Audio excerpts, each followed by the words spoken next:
Hello everybody and welcome to Gemini Gamers. This is George and Dave here, and today we're going to be bringing you our review of Kingdom Come Deliverance Hardcore Mode.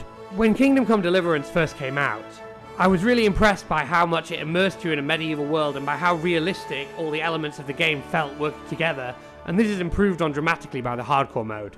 So sit back, relax, and get ready for our review of Kingdom Come Deliverance Hardcore Mode.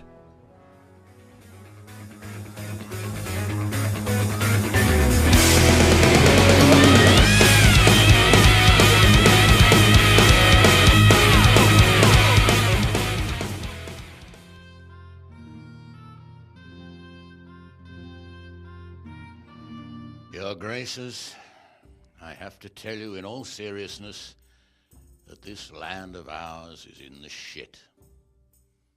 Deep fucking shit. Don't you agree? I might not have put it as eloquently as you, Hanush, but I've been driven out of my own castle, so I'm hardly going to disagree. Indeed. But Pirkstein is yours for as long as you need it. There's room enough for your men. So one of the first things that we noticed straight away about the Hardcore Mode is that there's no autosave in this game at all. And for anyone who's ever played the original Kingdom Come Deliverance, that means that you've got to treat your save your snaps in a whole new way, with a whole new reverence, because now, you know, if you've not got save your snaps on hand, if you use them all up because you got skittish earlier on in a main quest or something, then you might lose a lot of progress, you know.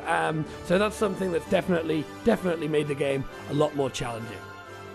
Something else that might affect your gameplay experience quite substantially is the fact that there are no quest markers on the compass, no compass directions, and also no player map marker. And this means that you really have to find your way around all on your own by using landmarks or the position of the sun. So this can really make traversing through the game a lot more difficult. On top of that, there's no way to fast travel around the map in the game. This is quite unique in today's RPG world. It's like being back in the days of Morrowind, except with a much bigger map. So essentially it can take hours to get around the map if you have a horse even, and if you don't, you know, you're out on your feet like Frodo. Some other big changes have been made to the combat UI, and this really ups the challenge in the game. The first of these is that the weapon position indicator has been removed, which means that in order to see where your weapon will strike or block, you need to look at the position of the enemy's arms and your own arms and the stance, the animations that they're doing. Otherwise, you're going to be in for a bad time.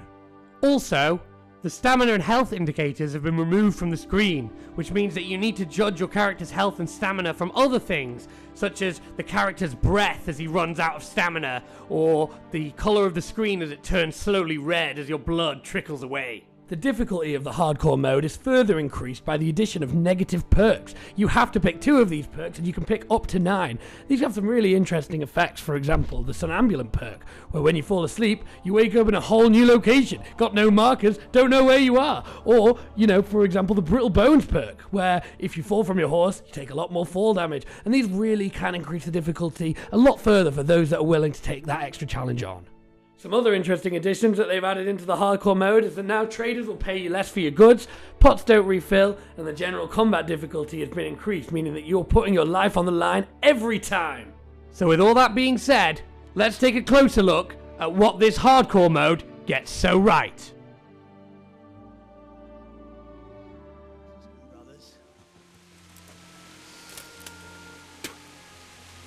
We're here to rob you of everything you've got. Especially that fine blade that's of no use to a peasant like you anyway. Banish the thought. It is my father's sword. You mean him? I don't think he's going to be in England. Listen here, boy. You hand over that sword, I might just let you go. If not, you're in for a family reunion you really don't want. All the changes that were talked about earlier really combine together to give this much increased sense of immersion. So you really feel like just a normal man in a real medieval world, which for any fan of history like me and my brother here, is just such a perfect experience that really is difficult to find in any other game. Anyone who's played the original game knows that they're building off great immersive foundations, and with the addition of new features such as removing the combat UI and removing the map marker for your own character, you really feel like you are a person living with the same limitations and struggles as someone would in the medieval times. The hardcore mode also significantly increases the challenge over the original game, and this can lead to some pretty spicy situations. For example, you might be at the very end of your day and have accomplished loads of things, but then get lost in the woods because you don't have any map markers, and then get attacked by some bandits, and because of the increased combat difficulty, you die. And then you have to go right back to the very start of your day, and this can be pretty challenging. Another big improvement that we noticed is that a lot of the glitches that we saw at launch have now been fixed, and we didn't have a single crash for our entire playthrough of the game. We've got to give props to Warhorse for the fact that this hardcore mode was provided free of charge, in direct comparison to the recent Master Mode on The Legend of Zelda, where Nintendo, supposedly one of the most consumer-friendly companies in the world, decided to lock that content behind a paywall.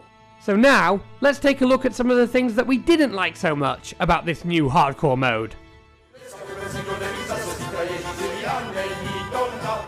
Enough of this!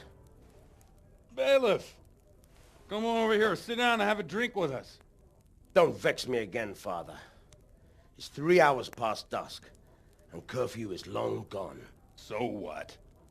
So, I'll have you all whipped, and put in the stocks, and I'll write a letter to the bishop about you, priest. Well, nothing to worry about then. Everyone knows the only one around here who can ride is me. Enough! Men, throw them out. Oh. In order to illustrate the biggest weaknesses with this game, I'd like to tell you all a little story about something that happened to me while I was playing. So, basically, I had to infiltrate a bandit camp, and this was pretty challenging, so I drank a saviour schnapps beforehand to save the game. Then, after 3 or 4 attempts, I finally successfully infiltrated the camp and sabotaged some of their equipment. I quickly rode back to my liege lord in order to tell him to assemble an army, and he told me to ride to his friend, another lord, to raise the banners and go and march on the bandit camp. Only I decided that I would make my next save at the start of the battle, in order to minimize the amount of time that it took if I were to die in that battle. But what I didn't realize is I wouldn't be able to save once the battle started, meaning that when I inevitably died in the first time I took on the battle, I had to go back to the time that I'd last saved, which was before the bandit camp, meaning that I'd lost around 3 hours of progress. And what this experience really highlighted for us was that this hardcore mode, it's not for everyone. You know, you can get lost very easily. You have to put time aside to relearn a game that you've potentially already played hundreds of hours of, and you know, you've got to learn all your combat mechanics from scratch. So if you've never played the original game, you're going to have a real hard time with this hardcore mode edition. However, it's important to remember that all of that is intentional. The game designers meant for it to be in the game. So, you know, is it a strength or is it a weakness? Up to you to decide on that one.